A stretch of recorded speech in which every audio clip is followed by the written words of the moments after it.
ئەوەی جێگەی نیگەران و داخەلای ئێمە ئەوەیە کە لایەنی پەیوەنددار دەسەڵات لە سنووری داری سەربەخۆی سۆران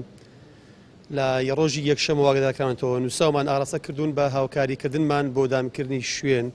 بۆ ئەوەی فێرخوازان بەشدار بتوانن لە کەشەهایشی ئارام شوێنێکی فراوانتر بەشدارکەن، بەڵام بەداخەوە هاوکار نەبوون. زۆر ماڵەتەڵیان پێکردین ڕێگەانی ڕێگەیان نەدا بەڕاستی لە ڕێگەی تەلەفۆن لە ڕێگەی نووساوی فەرمی پێمان گوتن ئەگادارمان کردنەوە کە هاوکاران بۆ ئەو پرۆژە سەرکەوتوو بیت کە پرۆژەیەکە پرۆژێکی تەواو پەروەردەییە کە خەڵکانێک مەشغوڵن بە فەرموودەی پێغەمبەر صلی الله علیه و سلم، بەڵام ئیدارە یعنی بەرپرسانی ئیدارەی سۆران هەمویان ئەتا ئاسایشیش هاوکار نەبوون بەداخەوە و زۆر ماڵەتەڵیان پێکردین و چەند جار گوتیان وەڵامتان ئەدەینەوە بە تەلەفۆن، دواتر وەڵامیان نەدا و تەلەفۆنیان نەکردەوە. ئێمەش پلانی دووممان بەکارهێنا لە بەردەستماندا بوو کە بەدیلی ئەوە چییە. الحەمدوللا ئەومان کردووە کە بەشداربووان بتوانن بە شێوەیەکی گشتی بەشدار بن. من سوپاسی هەموو بەشداربووان ئەەکەم. وەڵامەکە ڕوون و ئاشکرایە دەسەڵاتی عەلمانیەت حەز بە پرۆژەی پەروەردەی ئیسلامی ناکات، حەز ناکات خەڵک پەروەردە بێت مەشغوڵ بێ بە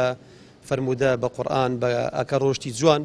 بەڵێ دەسەڵات دەستی کراوەیە لە هەموو پرۆژەیە کە بێڕەوشتی تێدایە کە بەرەڵای تێدایە کە شتێکی نامۆی تێدایە دژ بە کللتوری موسڵمانان بەوان دەستیان کراوە، یاریگاکان کراوەنە، هۆڵەکان کراوەنە، بەڵام بۆ پرۆژەی ئاوا ڕێگرە و حەز ناکات خەڵک بەڕاستی پەروەردە بێت پێ بگات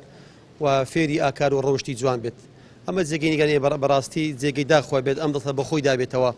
بێ مەمنونی ئێمە بێت هاوکاری ئێمە خەڵک لە سەدەمێکی ئاوا پڕ لە فەسادی خەڵک پەروەردە دەکەین، خەڵک هان ئەدەین بەرەو فەرموودەی پێغەمبەری خوا بێت، بەرەو قورئان بێ، بەرەو حەدیث بێ، بەرەو ئاکار بێ، بەرەو ئەخلاق و ڕۆشتی جوان بێت. بەداخەوە دەسەڵات ڕێگرە ئێستا گەر ئەو پرۆژەی ئێمە بمانگوت بە پرۆژە شتێک ڕائەگەینین کە بەرەڵایی تێدا بایە